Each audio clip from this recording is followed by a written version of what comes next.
ప్రపంచ చరిత్రలో మొట్టమొదటి హక్కుల పత్రం మాగ్నా కార్టాని విశ్వసిస్తారు. క్రీస్తు శకం 1215లో ఇంగ్లాండ్ రాజు దాన్ని అంగీకరించారు. ప్రపంచంలో మొట్టమొదటి పార్లమెంటుగా ఐస్లాండ్ దేశపు అల్తింగ్ అని భావిస్తారు. క్రీస్తు శకం 1262లో ఈ తొలి పార్లమెంట్ ఏర్పాటు చేశారు. ప్రథమ ద్విసభీయ శాసన వ్యవస్థ చరిత్ర బ్రిటన్లో క్రీస్తు శకం 1341లో ప్రారంభమైంది. ప్రథమ లిఖిత రాజ్యాంగం శాన్ మరీనో రిపబ్లిక్ది.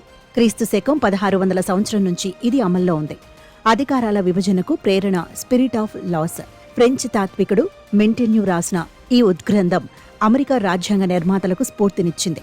ఒక దేశ న్యాయ అధికారాలను మొట్టమొదట ఒక సుప్రీంకోర్టుకు ఆధీనం చేసిన దేశం అమెరికా. సెప్టెంబర్ 24, 1789న సమస్త న్యాయ అధికారాలను సుప్రీంకోర్టుకు అప్పగించారు. రాజ్యాంగబద్ధమైన చరిత్ర, ఉన్నతమైన ప్రశంసనీయమైన పాఠాలు అన్నీ అమెరికా రాజ్యాంగంలో నిర్దిష్టంగా పొందుపరిచారు. భారత రాజ్యాంగ నిర్మాతలతో సహా అనేక దేశాలలో అమెరికా రాజ్యాంగాన్ని అనుకరించారు. యుద్ధాలు, పేదరికం, వ్యాధుల ముప్పుకు ఆస్కారం లేని కొత్త ప్రపంచ వ్యవస్థను నిర్మించేందుకు అమెరికా నాయకత్వంలో స్వేచ్ఛాయుత ప్రజాస్వామిక దేశాలు మానవాళికి వాగ్దానం చేశాయి. ఆ లక్ష్య పరిపూర్తిలో అవి చాలా వరకు సఫలమయ్యాయి. ఈ నేపథ్యంలో గత 3 సంవత్సరాలలో, ముఖ్యంగా జనవరి 20, 2025 నుంచి సంభవిస్తున్న పరిణామాలు ప్రపంచ ప్రజలను దిగ్భ్రాంతిపరిచాయి. భావవేశాలకు లోను చేస్తున్నాయి. సహేతుకమైన ప్రతిస్పందనలవి. ఎందుకంటే గత 3 ఏళ్ల పరిణామాలు ప్రపంచానికి ఎనలేని ముప్పు కలిగించేవిగా ఉన్నాయి. స్వార్థపరత్వం రాజ్యమేలే నిరంకుశాధికార వ్యవస్థలు ప్రబలిపోయేందుకు ఆ పరిణామాలు దోహదం చేసేవిగా ఉన్నాయి.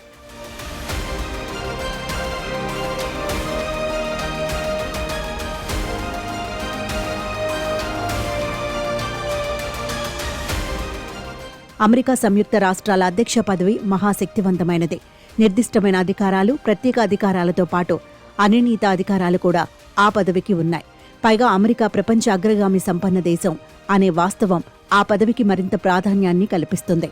ఆ అధికారాలను ఉపయోగించుకుని 19వ శతాబ్దిలో అధ్యక్షుడు విలియం మిక్కిల్లే అమెరికాను భౌగోళికంగా విస్తరింపచేశాడు.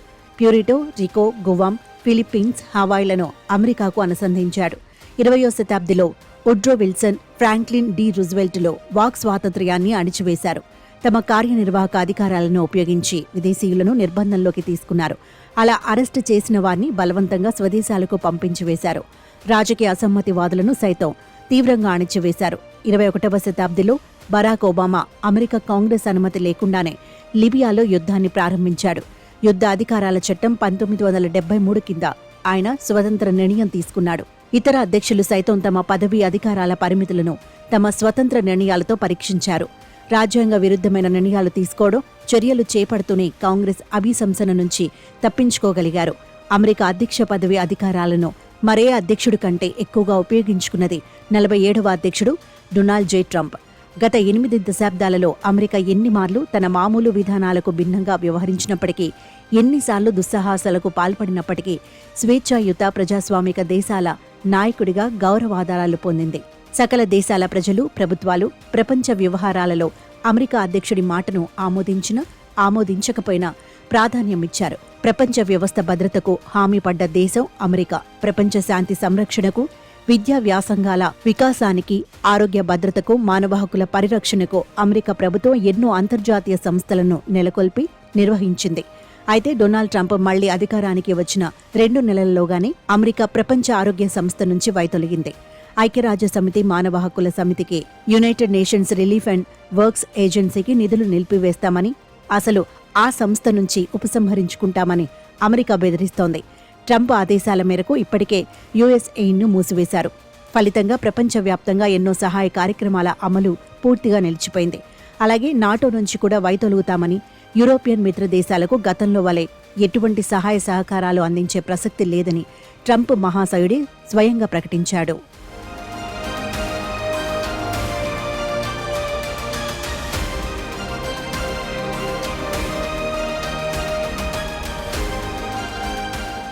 డొనాల్డ్ ట్రంప్ విచిత్రమైన వ్యక్తి. స్నేహితుడు శత్రువు అయిపోయాడు. శత్రువు మిత్రుడు కావచ్చు.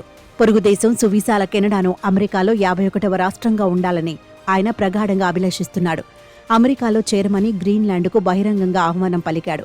అంతటితో ఆగకుండా ఏదో ఒక విధంగా గ్రీన్లాండ్ను తమ దేశంలో కలుపుకుంటామని నర్మగర్భితమైన హెచ్చరికను ట్రంప్ జారీ చేశాడు. డొనాల్డ్ ట్రంప్కు అమెరికా ప్రయోజనాలే ముఖ్యం. శత్రువు చైనా, మిత్రుడు భారత్ మధ్య ఎటువంటి భేదాన్ని చూపరు. నేను నా జీవితమంతా ఎన్నో ఒప్పందాలు చేసుకున్నాను అని ఆయన ఘనంగా చెప్పుకున్నారు. ఉక్రెయిన్ అధ్యక్షుణ్ణి చర్చలకు ఆహ్వానించి అవమానపరిచి పంపించి వేసిన ట్రంప్ ఒప్పందానికి సిద్ధమైనప్పుడే మళ్లీ వైట్ హౌస్కు రండి అని జెలెన్స్కీని ఆహ్వానించాడు. బహుశా ఉక్రెయిన్లో లభించే అరుదైన ఖనిజ సంపద విషయమై ఒప్పందం కుదుర్చుకునేందుకు కాబోలు.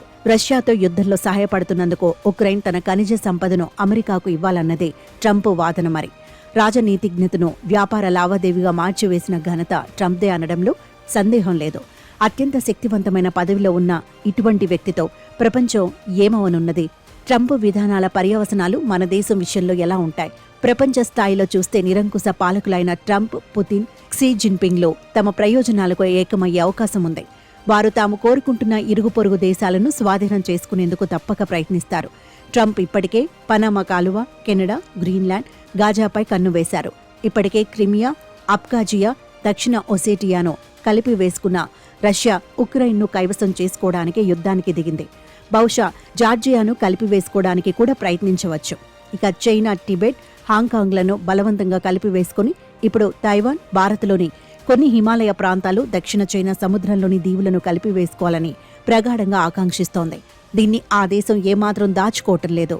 అమెరికా, రష్యా, చైనాలో ప్రపంచాన్ని ప్రభావ ప్రాంతాలుగా విభజించి తమ ప్రాబల్యంలో ఉన్న ప్రాంతాలలోని సహజ వనరులను ఉపయోగించుకుని ఆర్థికంగా బలోపేతమవుతాయి. ఈ దృష్ట్యా భారత్, చైనా దాడికి గురయ్యే అవకాశం ఉంది.